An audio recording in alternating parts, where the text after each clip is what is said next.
Oke, Assalamualaikum semuanya.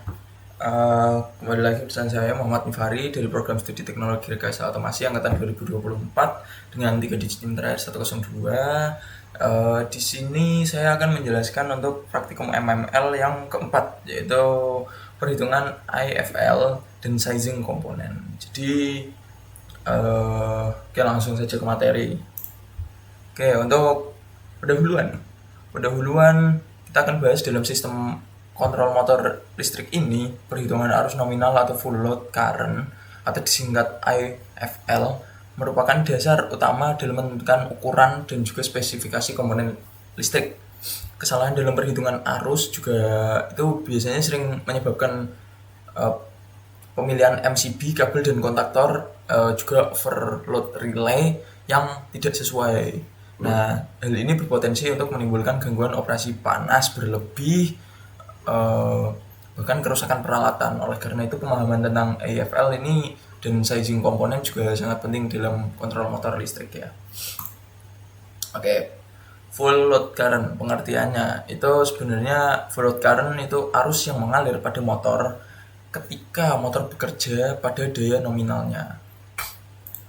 Jadi untuk simpelnya ini itu eh,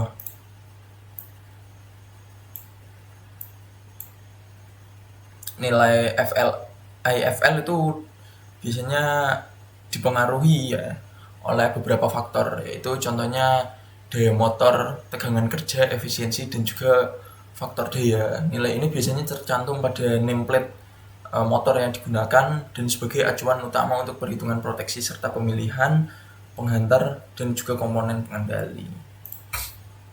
Nah, ini untuk langkah-langkah perhitungannya, langkah perhitungan arus ya. Itu untuk motor AC 3 fasa, arus beban penuh atau EFL dapat dihitung menggunakan persamaan tertentu yang melibatkan daya motor ya. Nah, ini rumusnya. Untuk P itu daya, V tegangan, cos ini faktor daya dan juga ini lambang apa ya, lupa aku. Efisiensi motor. Ini rumusnya seperti ini. Lanjut, contoh perhitungan. Nih, contoh perhitungan. Sebagai contoh, ada sebuah motor dengan 3 fasa yang memiliki daya 5,5 kW dengan tegangan 380 volt, faktor daya 0,8 dan juga efisiensi 0,9 yang memiliki arus beban penuh tertentu. Nah, dengan memasukkan nilai-nilai tersebut ke dalam rumus itu ya, diperoleh untuk arus beban motor sekitar nilai yang efisien dan juga sesuai lah. Nilai ini yang kemudian digunakan sebagai acuan dalam pemilihan komponen proteksi pengendali. Lanjut ke untuk pemilihan MCB-nya itu seperti apa. Pemilihan MCB ini kita jelaskan dulu. MCB itu sebagai pengaman terhadap hubung singkat arus yang lebih ya. Dalam aplikasi motor listrik, untuk nominal MCB umumnya berkisar dari 1,25 hingga 1,5 kali nilai AFL untuk menghindari trip ataupun short jeglek saat arus start motor. Pemilihan ini kurva MCB seperti kurva C atau D juga harus disesuaikan dengan karakteristik arus starting motor. Lanjut, untuk pemilihan kabel. Pemilihan kabel ini sebenarnya simple tapi sangat inti ya di dalam sini. Karena apa? Ukuran kabel ditentukan berdasarkan arus IFL, metode pemasangan, serta faktor koreksi suhu lingkungan. Itu sangat berbahaya ya buat pemilihan kabel kalau misalnya salah-salah. Secara umum kemampuan hantar arus harus lebih besar dari arus motornya. Pemilihan kabel yang tepat itu untuk mencegah panas berlebih, penurunan tegangan, serta kerusakan isolasi kabel dalam jangka panjang. Nih, untuk kontaktor sekarang. Untuk pemilihan kontaktor itu arus nominal kontaktor harus bisa lebih besar daripada arus beban penuh motor. Biasanya dipilih minimal 1,2 kali dari IFL-nya. Selain itu, selain arus nominal, kelas pemakaian kontaktor juga harus diperlihatkan. Ataupun untuk motor induksi umumnya digunakan kontaktor dengan kategori AC3 untuk motor induksi. Lanjut, untuk pemilihan relay overload. Overload relay berfungsi untuk melindungi motor dari beban lebih dalam jangka waktu tertentu. Nah, ini di sini itu saya menjelaskan tentang setting arus overload relay yang biasanya disesuaikan dengan nilai AFL motor, yaitu sekitar 100 hingga 110% dari AFL-nya. Perlu diperhatikan juga bahwa overload relay tidak melindungi dari hubung singkat, sehingga harus selalu digunakan bersama MCB atau MCCB. Sizing komponen pada rangkaian star delta. Untuk sizing sendiri ini ya, start delta itu harus dikurangi sehingga maksudnya arus start motor dapat dikurangi sehingga sekitar sepertiga dibandingkan starting komponen langsung kontaktor utama dan juga kontaktor delta sizing berdasarkan arus nominal motor.